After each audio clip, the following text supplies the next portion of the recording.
सभी को मेरा नमस्कार। आज मैं आप सभी के समक्ष मार्गशीर्ष अथवा अघन मास की कृष्ण पक्ष की एकादशी की कथा प्रस्तुत कर रही हूँ।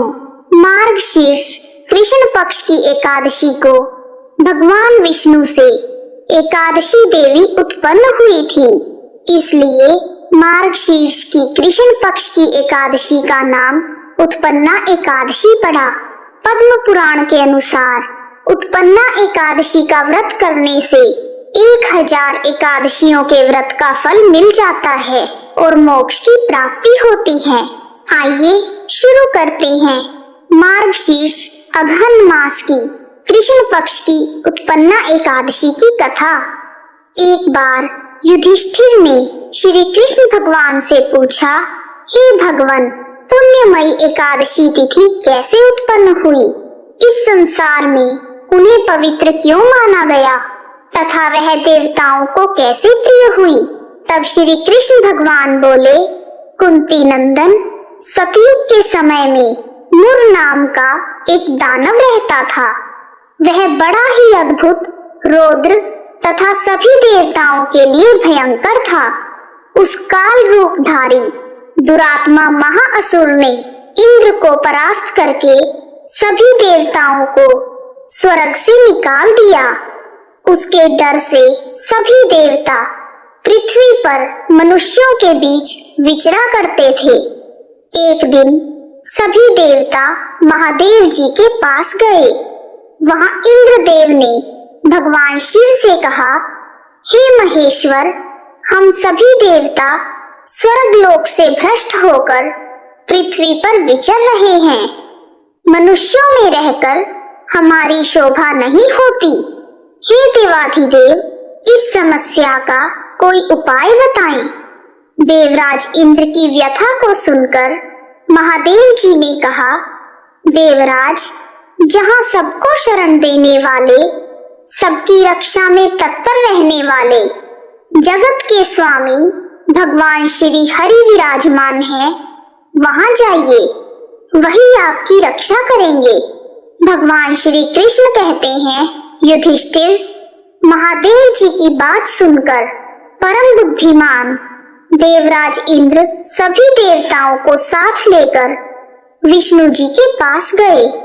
उस समय भगवान श्री हरि क्षीर सागर में विश्राम कर रहे थे। उनका दर्शन करके इंद्र ने सभी देवताओं के साथ श्री हरि की स्तुति आरंभ की। इंद्र बोले, देव देवेश्वर, आपको नमस्कार है। हम सभी देवता आपकी वंदना करते हैं। हे पुंडरीकाक्ष, आप दैत्यों के शत्रु हैं। हे मधुसूदन, हमारी रक्षा कीजिए।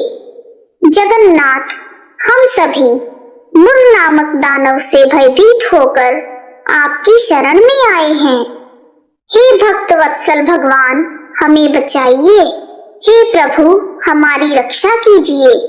दानवों का विनाश करने वाले कमल नयन, हमारी रक्षा कीजिए।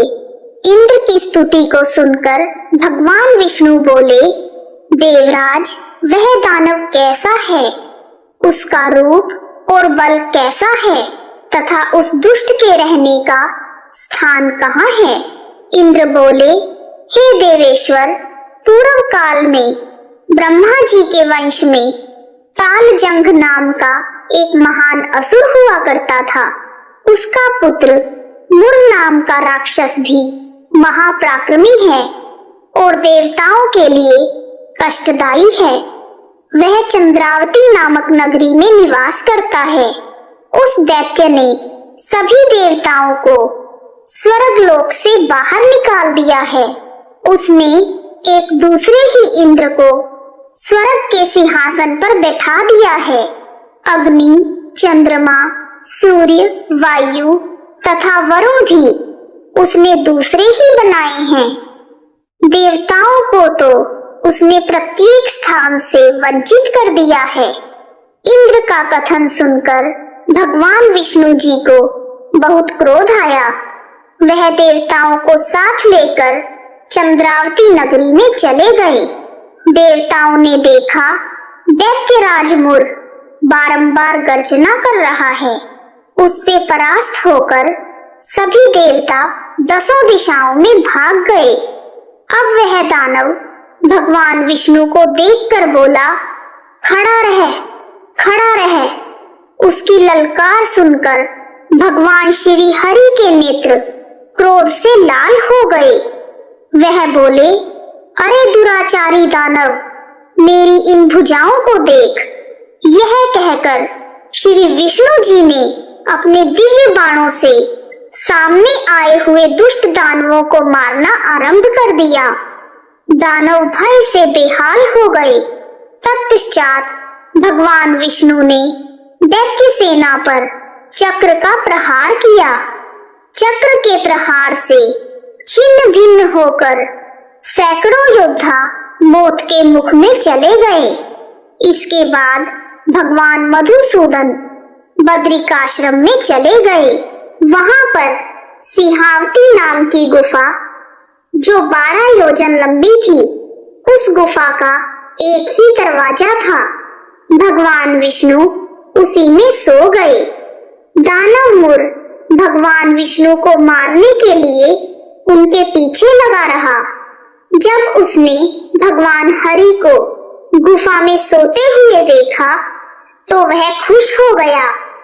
उसने सोचा, यह देवता दानवों को भयभीत करता है, अतः निस्संदेह आज मैं इसे मार डालूंगा।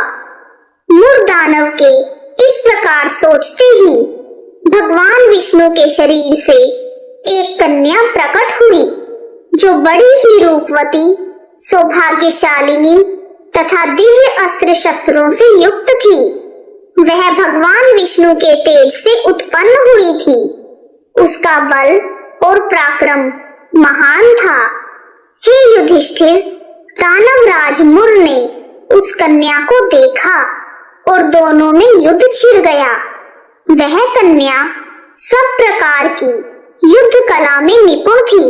उसकी हुंकार मात्र से ही मुर नामक महान असुर राख का ढेर हो गया। दानव के मारे जाने पर भगवान श्री हरि जाग उठे। उन्होंने दानव को धरती पर पड़ा हुआ देखकर पूछा, इसका वध किसने किया है? तब कन्या बोली, आपके प्रताप से मैंने ही इस महादैत्य का वध किया है। तब श्री हरि ने कहा, हे कल्याणी, तुम्हारे इस कर्म से तीनों लोकों के मुनि और देवता आनंदित हुए हैं। अतः तुम्हारे मन में जो भी इच्छा हो वह वर मांग लो। देव दुर्लभ होने पर भी मैं तुम्हें वह वर दूंगा। वह कन्या कोई और नहीं, साक्षात एकादशी थी।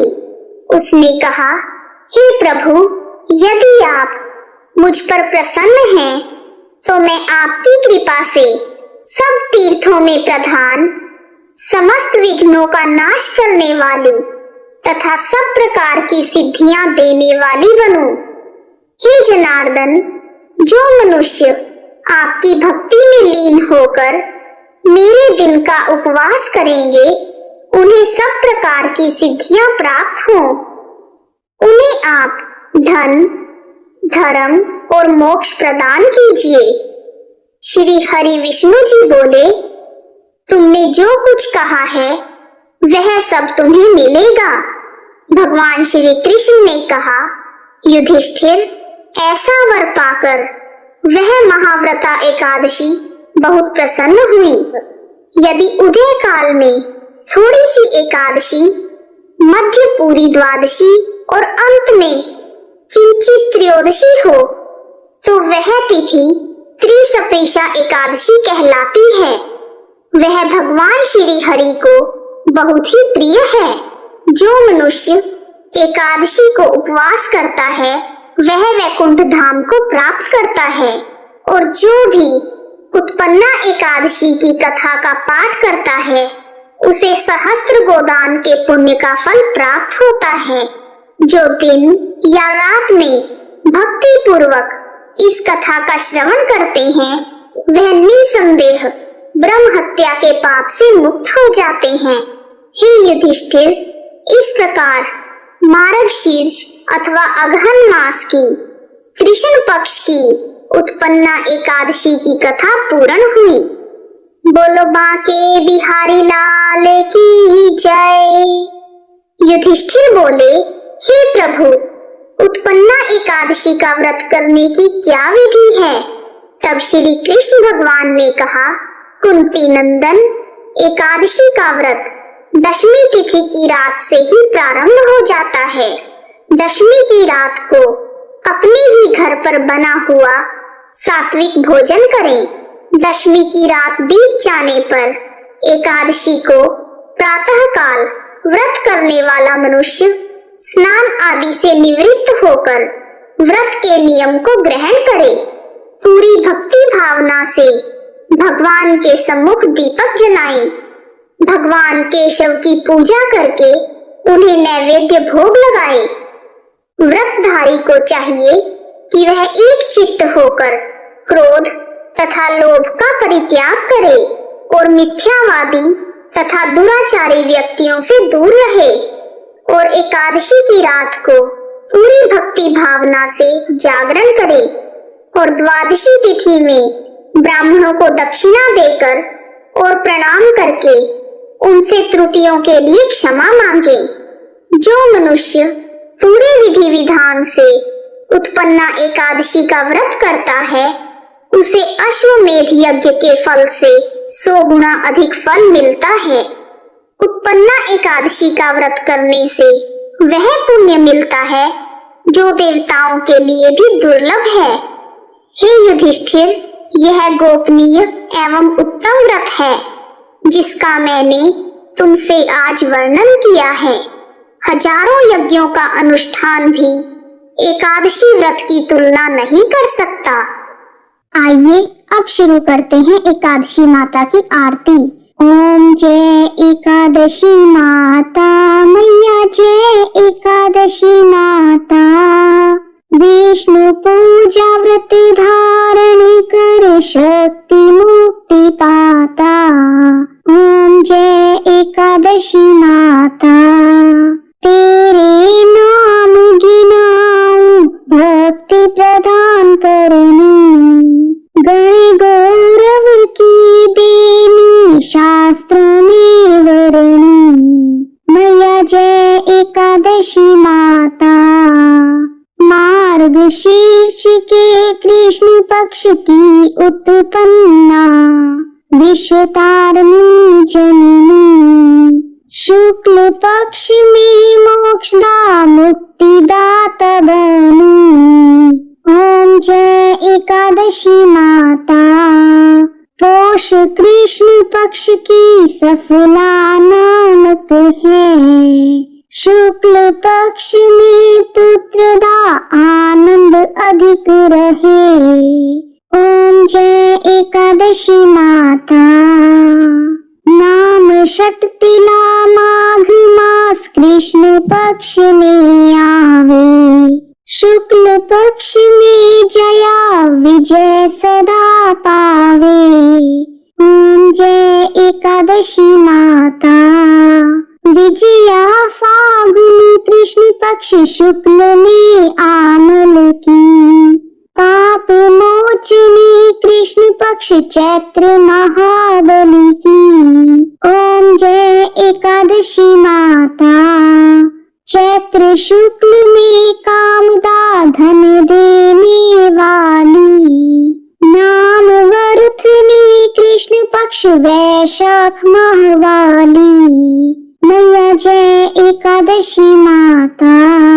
शुक्ल पक्ष में मोहिनी अपरा ज्येष्ठ कृष्ण पक्षी।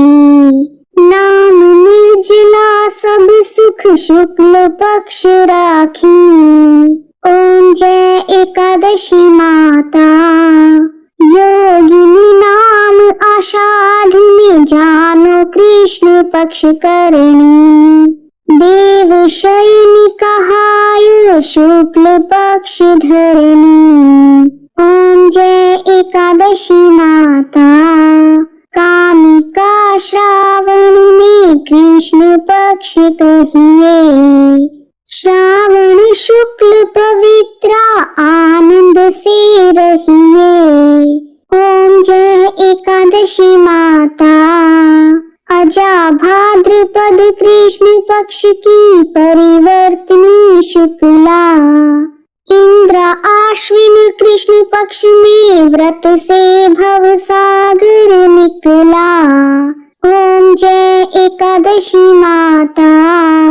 पापांकुशा है शुक्ल पक्ष आप हरनहारी। रमा मास कार्तिक में सुखदायक भारी। ओम जय एकादशी माता। देव उठनी शुक्ल पक्ष की दुख नाशक मैया। पावन मास में विनती पार करो नैया। ओम जय एकादशी माता। परमा कृष्ण पक्ष में जन मंगल करनी। शुक्ल मास में पद्मिनी दुख दरिद्र हरनी। ओम जय एकादशी माता। एकादशी माता की आरती जो प्रेम से गावे। जन गुरु पिता स्वर्गवासा निश्चय वह पावे। ओम जय एकादशी माता। जय एकादशी माता मैया जय एकादशी माता। वीडियो को अंत तक देखने के लिए आप सभी का हार्दिक धन्यवाद। यदि आपको वीडियो पसंद आया है तो कमेंट बॉक्स में जय श्री हरि विष्णु भगवान जय एकादशी माता लिखना ना भूलें। आप सभी का हार्दिक धन्यवाद। श्री कृष्ण गोविंद हरे मुरारी। हे नाथ नारायण वासुदेवा। जय श्री